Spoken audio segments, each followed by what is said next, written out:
नमस्कार मित्रांनो, तर अखिल मोरे व्लॉगवर तुमचं स्वागत आहे. तर माझी कोकण वाट बागचारमध्ये आज आपण आरेवारेला व्हिजिट देणार आहोत.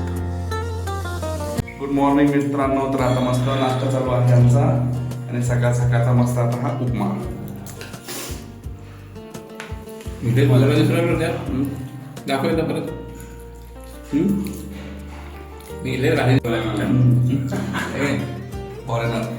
I want that there is a one of the man, there is a foreign. Good morning everyone. All good.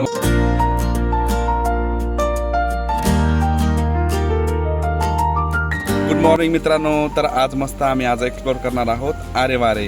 तर मस्त इकडचं मालगुण वगैरे छान काल एक्सप्लोर केलं आणि आता बघूया आरेवारेचा परिसर, जो की सगळ्यात एक्साइटमेंट आहे आणि जे बघूनच आम्ही इकडे आलेलो आहोत. तर बघूया आजचा व्लॉग म्हणजे पूर्ण आरेवारे. चल बाय. चलो यारो अखिल मोर लोग के संग, अखिल मोर लोग के संग, अखिल मोर लोग के संग, अखिल मोर लोग के संग. तर आता आम्ही निघालो होतो आरेवारेच्या दिशेने. असा सुंदर किनारा आणि त्याला लाभलेला हा रस्ता, अथांग समुद्र डोळ्यांनी पसरलेला बघत होतो.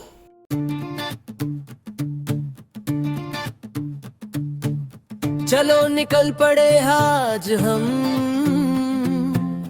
छुट्टी का मूड दिल बेपरवाह, कैमरा गाड़ी रेडी. चलो यारो अखिल मोर लोग के संग, अखिल मोर लोग के संग, अखिल मोर लोग के संग, अखिल मोर लोग के संग,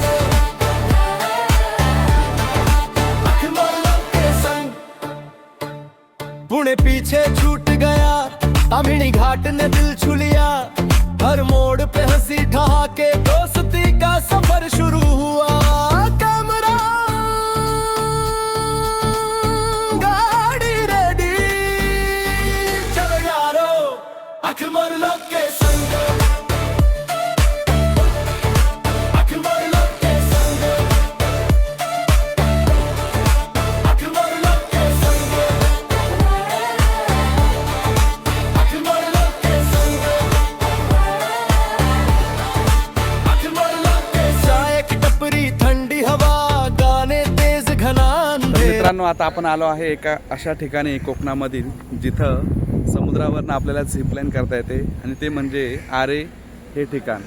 तर आरेमधील हे ठिकाण आणि झिपलाईन कोणत्या ठिकाणी होते त्याची सगळी डिटेल मी तुम्हाला डिस्क्रिप्शनमध्ये देणार आहे. तर आपण पोहोचलो आरेजवळ असलेल्या झिपलाईनजवळ. तर ओशियन फ्लाय म्हणून अशी झिपलाईन आहे आरेमध्ये. तर ही या ठिकाणी आपल्याला ती झिपलाईनही करता येते. आम्ही सकाळी लवकरच या ठिकाणी पोहोचलो, पण मात्र हवेची दिशा थोडी उलट असल्यामुळे स्पीड स्लो होईल म्हणून त्या ठिकाणी एक सिंगल व्यक्ती जाऊ शकत नव्हता. मग काय, आम्ही ठरवलं की हा पॉईंट नंतर करायचा. मग आम्ही व्हिजिट करायला गेलो आरे बीच जवळ.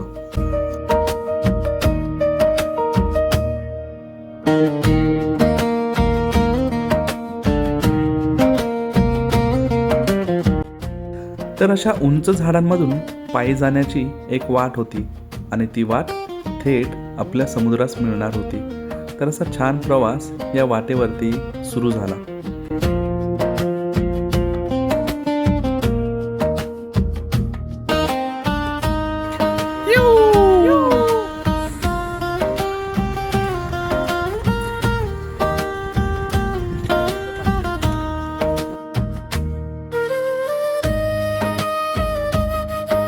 तर दुसऱ्या बाजूला ही आहे एंड पॉइंट म्हणजे झिप लाईनची.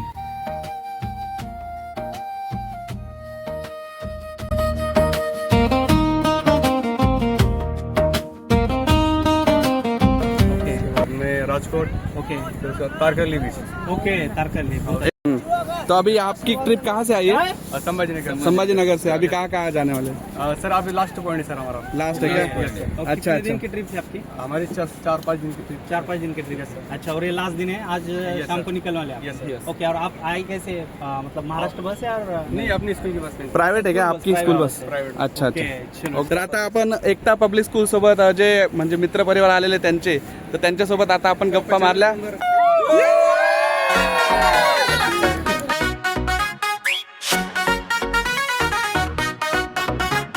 समुंदर किनारे मस्ती हमारी दोस्तों संग आज कहानी प्यारी हवा में नमक चेहरे पे स्माइल हर एक पल लगे तो टाले बर्फाल लहरे बोले आओ खेले दोस्तों संग सारे गम भूले हंसी ठहाके नीला आसमां एंजॉय मोमेंट बन गया यादगार जहां ना कल की सोचना आज की टेंशन समुंदर दोस्त पुराते मक्शन समुंदर दोस्त पुराते मक्शन मस्ती में बीते हर एक पल यही तो है लाइफ का असली हल समुंदर दोस्त पुराते मक्शन मस्ती में बीते हर एक पल यही। तर मस्त असं आरे बीचला धमाल मस्ती करून आम्ही आता पुढच्या प्रवासाला निघालो, ते म्हणजे पावस या ठिकाणी। पिया नहीं पिया? Please subscribe.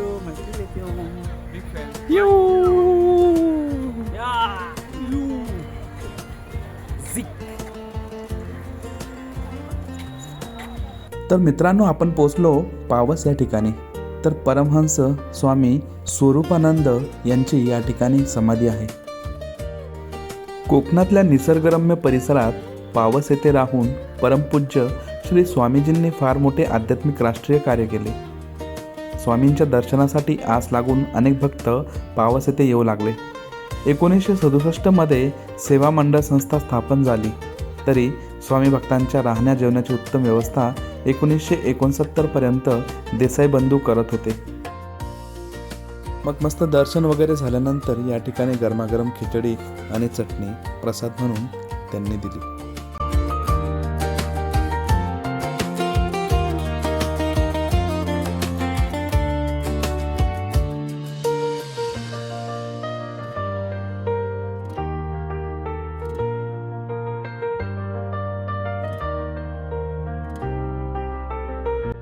रत्नागिरीपासून 15 किलोमीटर अंतरावर असलेलं हे पावस येथील स्वामी स्वरूपानंद यांचं सुंदर मंदिराच्या परिसरात ध्यान गुफा आणि इलिमिनाचे झाड, स्वामींचे घर असलेले अनंत निवास हे मंदिर ट्रस्टने उत्तम राखले आहे। मंदिर विश्वस्त स्वामींचे जन्मदिवस, गुरुपौर्णिमा इत्यादी अनेक उत्सव साजरे करतात। केवळ रत्नागिरीलाच नव्हे तर भारतातील सर्व भागातील अनेक अनुयायी स्वामींच्या शिकवणींवर विश्वास ठेवतात।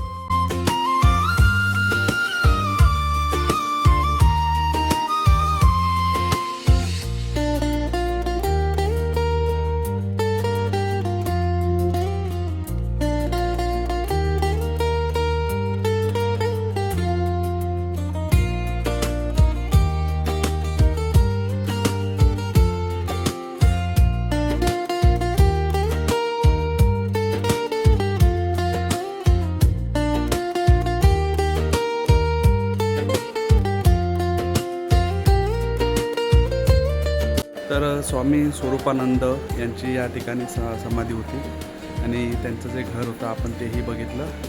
आता इथं भक्त निवास पण आहे पाठीमागे आणि छान असं मंदिरात तुम्हाला खिचडी पण खायला मिळते। असं मस्त कमी पैशामध्ये इथं तुम्हाला चहा, कॉफी, कोकम सरबत वगैरे आहे आणि छान असे शांत वातावरण आहे। तर रत्नागिरीमध्ये आला तिथूनच जवळ असलेलं हे पावस, तर या ठिकाणी तुम्ही नक्की भेट द्या। चला आता भेटूया पुढच्या स्पॉटला।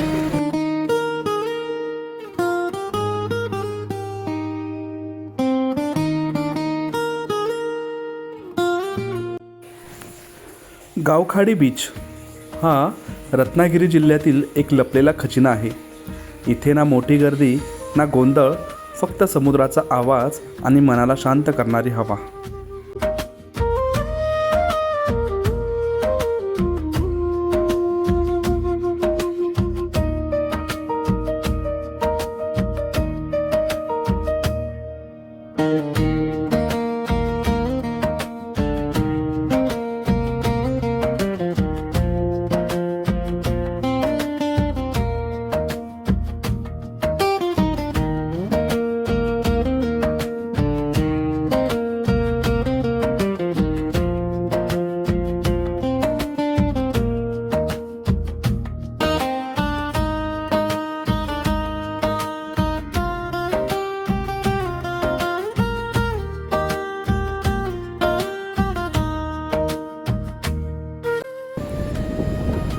तर हा आहे गावखडी बीच, रत्नागिरी जवळच असलेला असा मस्त आणि पावसच्या जवळ असलेला हा गावखडी बीच पावसच्या पुढे आहे आणि छान असं मस्त निसर्गरम्य वातावरण आहे आणि ही झाडं त्याच्या बाजूला खूप छान असं ॲट्रॅक्टिव्ह बीच आहे.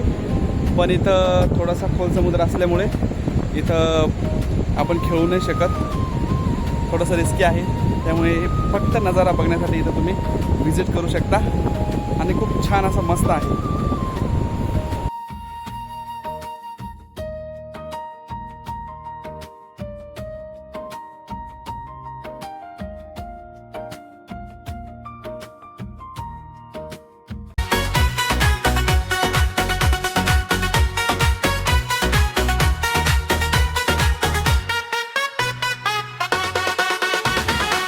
समुंदर यार तू है नानी चहल हर एक पल लगे टोटली बर्फाल लहरे. आता आपण पाटे बीचवरनं आलो आणि तिकडनं मस्त असं फिरून वगैरे आता आपण लगेच थिबा पॅलेसला व्हिजिट दिली. तर थिबा पॅलेस हा रत्नागिरी जवळच आहे आणि तो किती किलोमीटर थिबा पॅलेस आतमधनं कसा आहे काय आहे तर ते तुम्हाला मी त्याची सगळी माहिती देतो. तर नमस्कार मित्रांनो, आता आपण भेट दिलं आहे रत्नागिरीतील एक ऐतिहासिक आणि अप्रतिम वास्तू थिबा पॅलेस. हा राजवाडा भारतातील त्या थोड्याच ठिकाणांपैकी एक आहे जिथे एक परदेशी राजा ब्रिटिशांद्वारे नजरकैदेत ठेवला गेला होता आणि त्याची कहाणी आजही इतिहासप्रेमींना रोमांचित करते. थिबा पॅलेसचा इतिहास फार खास आहे. हे राजवाडा ब्रह्मदेशाच्या म्यानमारमधील शेवटच्या राजाला राजा थिबा मिन घर कैदेत ठेवण्यासाठी 1910 साली ब्रिटिश सरकारने बांधले होते. ते 1916 पर्यंत इथे राहिले. या काळातच त्यांनी आपल्या आरामासाठी आणि सौंदर्यासाठी हा राजवाडा स्वतःच्या चाहुलीत बनवला. थिबा पॅलेसमध्ये त्यांच्या वापरातील काही वस्तू, त्यांच्या काळातील फर्निचर आणि बौद्ध मूर्ती आत आजही संग्रहालयात पाहायला मिळते. थिबा पॅलेस किती वाजेपर्यंत चालू असतो? संध्याकाळी 5 पर्यंत 5:30 खुला असतो आणि प्रवेश शुल्क साधारणतः 10 रुपये इतके आहे. काही ठिकाणच्या माहितीनुसार भारतीयांसाठी 10 आणि परदेश लोकांसाठी 100 रुपये असंही नमूद आहे. रत्नागिरीपासून 2 ते 3 किलोमीटर असणारं हे थिबा पॅलेस. तर मित्रांनो, आता आपण निघालो रत्नागिरी जवळ असलेल्या रत्नदुर्ग किल्ल्याजवळ. त्याच्या अलीकडेच रत्नदुर्ग शिवसृष्टी पण आहे, ती पण आपल्याला बघायला मिळेल on the way.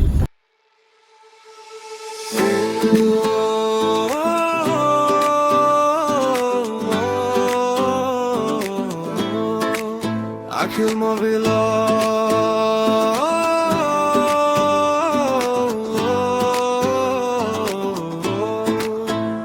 on the road, feel the sky, travel vibes, hearts fly high. तर मित्रांनो, आता आपण आलो आहे रत्नागिरी जवळ असलेल्या या रत्नदुर्ग किल्ल्याजवळ. हा छत्रपती शिवाजी महाराजांनी आदिलशहाकडून जिंकून घेतलेला होता. तर आतमधून तो कसा आहे काय आहे ते आता आपण बघूया. चला तर मग रत्नदुर्गाला भेट देऊया. समुद्राच्या कुशीत वसलेला, इतिहासाची साक्ष देणारा आणि रत्नागिरीची ओळख ठरलेला किल्ला रत्नदुर्ग किल्ला. आज आपण पाहणार आहोत कोकणातील हा भव्य, अभेद्य आणि अत्यंत सुंदर किल्ला. रत्नदुर्ग किल्ल्याची पहिली बांधणी बहामनी सुलतानांच्या काळात इसवी सन 13व्या-14व्या शतकात झाल्याचे मानले जाते.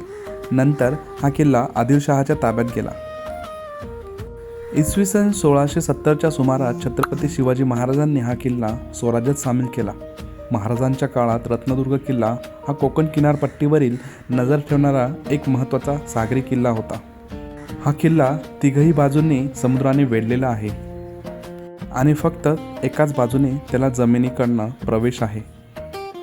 किल्ल्याच्या मध्यभागी श्री भगवती देवीचे प्राचीन मंदिर आहे. या मंदिरामुळे रत्नदुर्ग किल्ल्याला भगवती किल्ला असेही ओळखले जाते. आणि असे ते अतिशय असा सुंदर आणि मस्त असा किल्ला हा समुद्रकिनारे.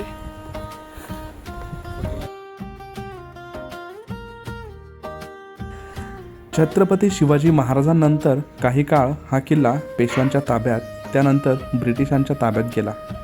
ब्रिटिश काळात या किल्ल्यावर वापर म्हणजे नौदलावर नजर ठेवण्यासाठी लाईट हाऊस उभारण्यासाठी केला गेला. तर असा हा रत्नदुर्ग किल्ला म्हणजे फक्त दगडांची भिंत नाही, तर तो आहे स्वराज्याचा इतिहास, समुद्रावरचं संरक्षण आणि भगवती देवीचा आशीर्वाद. आणि हे रत्नदुर्ग किल्ल्याजवळच आहे. इथूनच आपल्याला शिवसृष्टी पण बघायला मिळते. तर मी तुम्हाला दाखवतो शिवसृष्टी. तर इथं जे आहे हे शिवसृष्टी. तर शिवसृष्टी बघायला आमचा वेळ पुरेसा नव्हता. मग काय, आम्ही रस्त्यानेच शिवसृष्टी बघितली आणि पुढच्या प्रवासाला निघालो.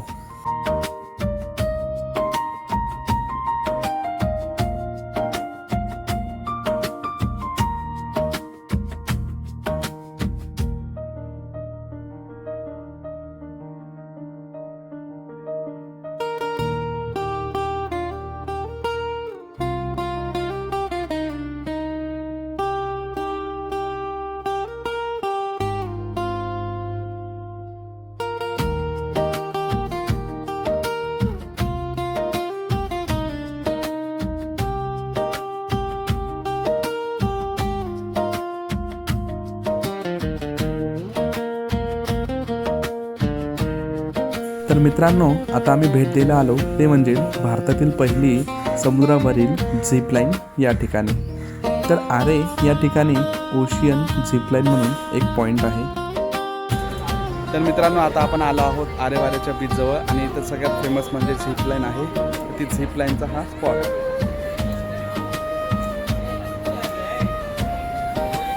तर आता आपण झिपलाईन करणार आहोत मस्त समुद्राच्या वरनं. झिपलाईन म्हणजे उंचीवरून केबलच्या सहाय्याने एका टोकावरून दुसऱ्या टोकापर्यंत घसरत जाण्याचा थरारक खेळ. पण आरेची खासियत अशी की ही झिपलाईन थेट समुद्रावरून जाते, म्हणूनच ती भारतातील पहिली ओशियन झिपलाईन म्हणून ओळखली जाते. या ओशियन झिपलाईनसाठी आवश्यक ती सुरक्षा साधनं जसं की सेफ्टी हार्नेस, हेल्मेट आणि ट्रेन स्टाफ उपलब्ध असतात. म्हणूनच साहस करताना सुरक्षिततेची पूर्ण काळजी या ठिकाणी घेतली जाते. बघूया आता कुछ तो तुफानी करते.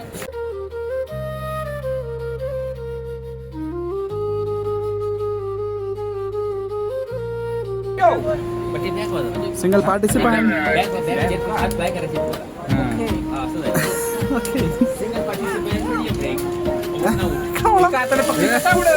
चालला बाबा.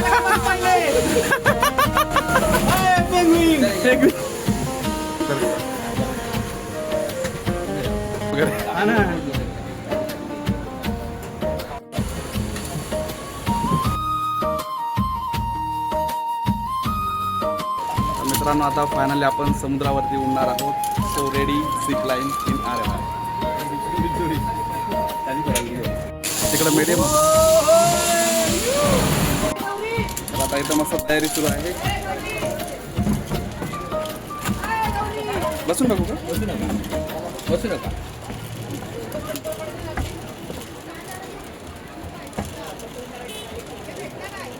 पाठी द्यायचा एंडला फक्त व्हायब्रेशन होता तिकडे. अच्छा. एंडिंगला व्हायब्रेशन होतं.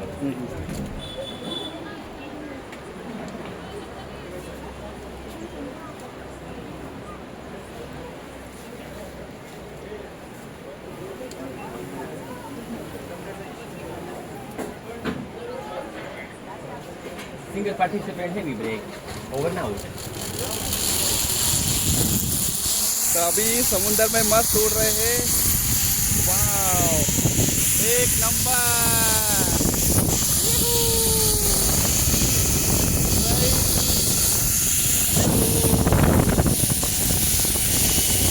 भाई साहब,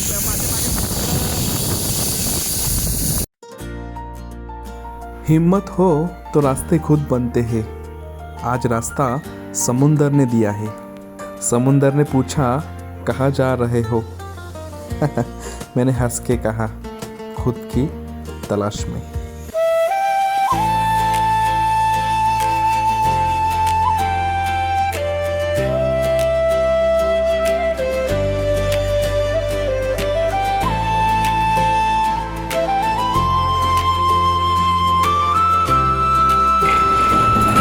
फायनली इथं ब्रेक लावण्यात आला आहे आणि आता उतरतोय.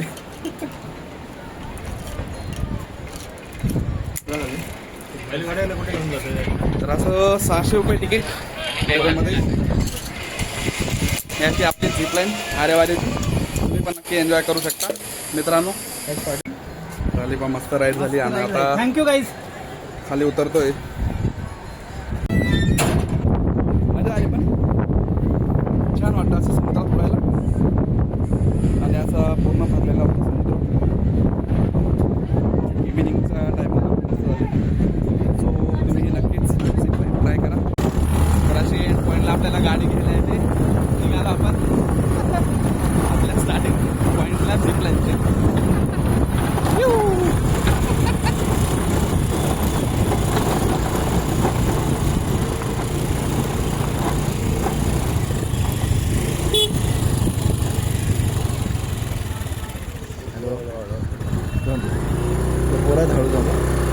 चलो चलो चलो चलो. परवा बोललो आहे. बोललो आज अर्धे पाठवते बोलता. अरे आज जमतील तेवढे पाठवते बोललो. आणि बाकीचं बोलता मंगळवारी घेतो आपला सोमवारी घेतो. सोमवारी हां कन्फर्म म्हणता कन्फर्म टेन्शन करून का म्हणता. एका प्रॉब्लेममध्ये म्हणता फसलो होतो म्हणून म्हणतो पैसा जो हे झालो नाही. सोमवारी नक्की बोललो आहे. आज संध्याकाळी मग फोन करणार आहे तो. हॅलो हॅलो संध्याकाळी म्हटलं आज फोन करणार आहे तो. अरे संध्याकाळी फोन करणार आहे म्हणून तुम्हाला. अरे संध्याकाळी करणार आहे फोन ना. हां अरे वारे अरे वारे.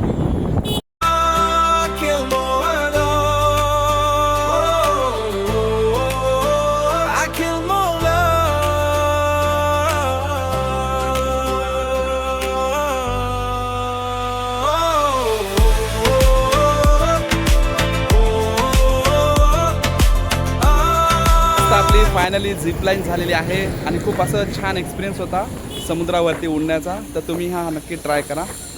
चला भेटूया पुढच्याच पॉईंट.